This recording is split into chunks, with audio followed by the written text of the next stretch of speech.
10 বছৰলৈ ইমানখিনি হাৰ্ডৱৰ্ক কৰি আছিলোঁ, এতিয়া গৈ পেলাই মেডেল ল'বলৈ সক্ষম হৈছোঁ। খুব ভাল লাগিছে, খুব ভাল এটা এক্সপিৰিয়েঞ্চ পালোঁ।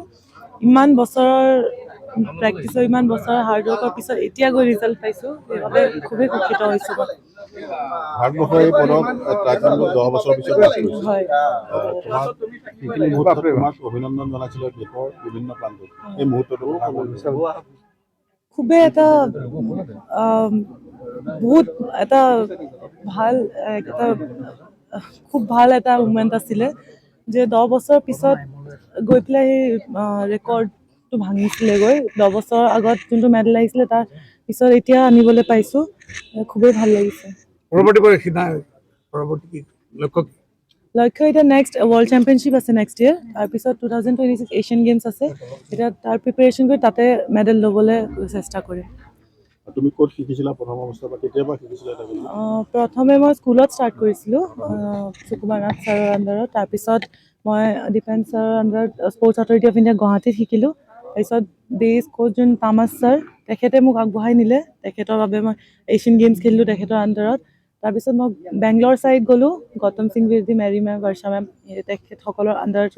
এতিয়া বৰ্তমান কুৱেন স্পৰ্টছ চণ্ডীগড়ত হৰজিন্দৰ সিং ছাৰৰ আণ্ডাৰত মই ট্ৰেইনিং কৰি আছোঁ। আৰু তুমি বাকী পঢ়া শুনা কি কৰি আছা এতিয়া? মোৰ গ্ৰেজুৱেশ্যন হ'ল কমপ্লিট। এতিয়া মই ইনকাম টেক্সত job as a TA job কৰি আছোঁ। হয়,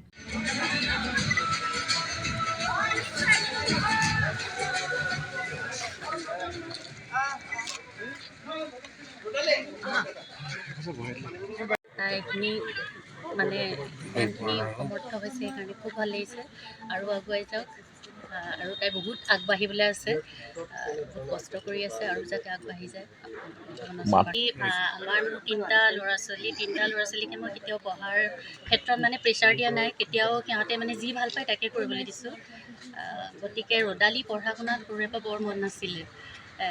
তাই মানে অকণমান চঞ্চল আছিলে, পঢ়া শুনাত মন নাছিলে। সেইকাৰণে তাই স্কুলত আৰম্ভ কৰিলে, KB1ত পঢ়িছিলে, তাতে তাই প্ৰথম খেল আৰম্ভ কৰিলে। তাৰপিছত তাই প্ৰথমখন খেলতেই মেডেল পাবলৈ সক্ষম হৈছিলে।